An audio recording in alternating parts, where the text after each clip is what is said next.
আসসালামু আলাইকুম রহমতুল্লাহি ওবরকাতু। কেমন আছেন সবাই? আশা রাখি অনেক অনেক ভালো আছেন। সো রমজানের 30 দিনের 30টা রিলসের আজকে অষ্টম দিন। তার মানে দেখতে দেখতে 8টা রোজা কিন্তু শেষ হয়ে গেল। সো ফ্রুটসের দেখতে পাচ্ছেন খেজুর 2 রকমের, বড়ই এবং হচ্ছে মালটা। সো আপনার কোন ফ্রুটসটা খুব ফেভারেট সেটা কিন্তু একটু কমেন্টসে জানিয়ে দিতে পারেন। সো আজকে স্পেশাল, আজকে সালাদ দেখে বুঝতে পারতেছেন যে আজকে কিন্তু বুট মুড়ি বা যেটা আমরা সাধারণত খেয়ে থাকি ভাজা পোড়া তেমন কোনো কিছু হয়ে নেই। সো আজকের মেনু হচ্ছে চিকেন বিরিয়ানি। সো আম্মুর স্পেশাল চিকেন বিরিয়ানি আম্মু করছিল, যেটা আসলে অনেক মজা।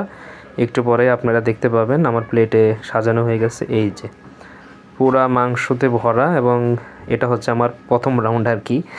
তার মানে শেষ করে আমি আবার আরেক প্লেট নিছি। আর বরাবর আমার ফেভারিট শরবত ছিল রুহ আফজা।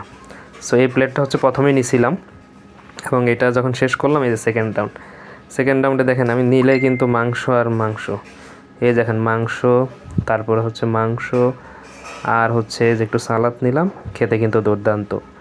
সো আলহামদুলিল্লাহ, আশা রাখি আপনারা সবাই অনেক অনেক ভালো আছেন, ভালো থাকবেন। দেখা হচ্ছে নেক্সট কোনো ভিডিওতে। আল্লাহ হাফেজ।